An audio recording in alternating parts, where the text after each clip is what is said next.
এইখিনি আলু ভাজিবলৈ থৈ দিছোঁ। এইখিনি আলু ভাজিম এতিয়া। এইখিনি মানে সৰু সৰু আলু, এইবিলাক দেখা পাইছে আপোনালোকে, গুটি আলু। আৰু এইবিলাক হৈছে মানে এইবিলাক পিঁয়াজ চিয়াজ থৈ দিছোঁ আৰু কাটি মেলি লোৱা নাই। এইখিনি ল'ম, এইটো মানে বনাম আৰু এতিয়া বনাওঁতে আপোনালোকক দেখাম বাৰু। হেল্ল' এভৰিৱান, কি খবৰ সকলোৰে? আশা কৰোঁ সকলোৰে ভাল, আমাৰো ভাল। সকলোকে সুপ্ৰভাত জনাই মোৰ মানে আন এটা নতুন ব্লগলৈ সকলোকে স্বাগতম জনাইছোঁ। আজি ভিডিঅ'টো মই ৰাতিপুৱাই আমাৰ ৰুমৰ পৰাই ষ্টাৰ্ট কৰিছোঁ। মানে ঘৰৰ পৰা কি কাম কৰোঁ, দিনটো কি নকৰোঁ, সকলোখিনি আপোনালোকক দেখাই থাকিম। আমাৰ ঘৰৰ পৰিৱেশখিনি সম্পূৰ্ণ ভিডিঅ'টো শেষলৈকে চাব। আৰু ভিডিঅ'বিলাক চাই যদি ভাল লাগে লাইক কমেণ্ট শ্বেয়াৰ আৰু চেনেলটো ছাবস্ক্ৰাইব কৰি দিবলৈ নাপাহৰিব। আহক তেতিয়াহ'লে আজি ভিডিঅ'টো আৰম্ভ কৰোঁ।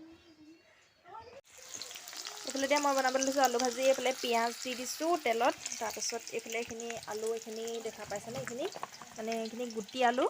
আপোনালোকে কোনে কোনে গুটি আলু খাই ভাল পায় ক'বচোন দেই কমেণ্টত। এইফালে আমাৰ ঘৰত যিহেতু এতিয়া আলু খান্দি আছে, সেইবাবে গুটি আলুখিনি মানে খাইছোঁ আৰু মাজে মাজে।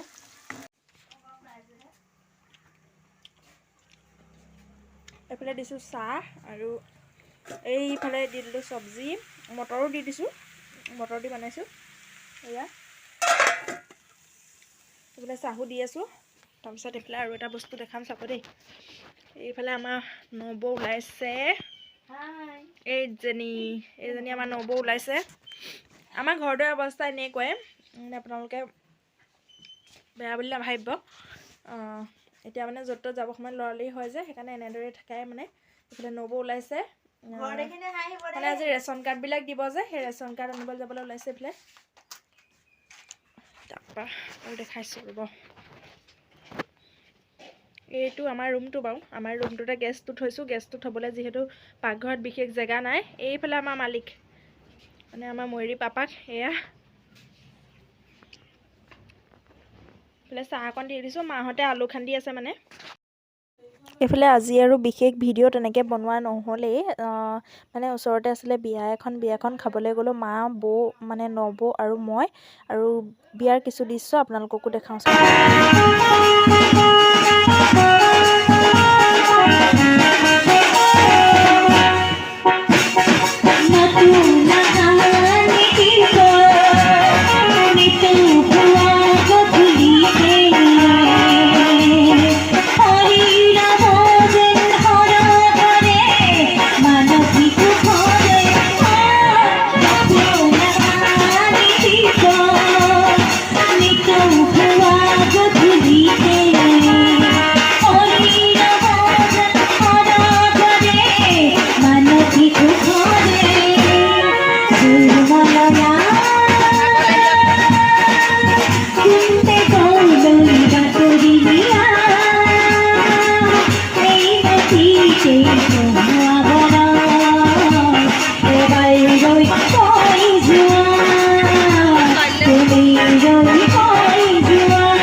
Pois a noite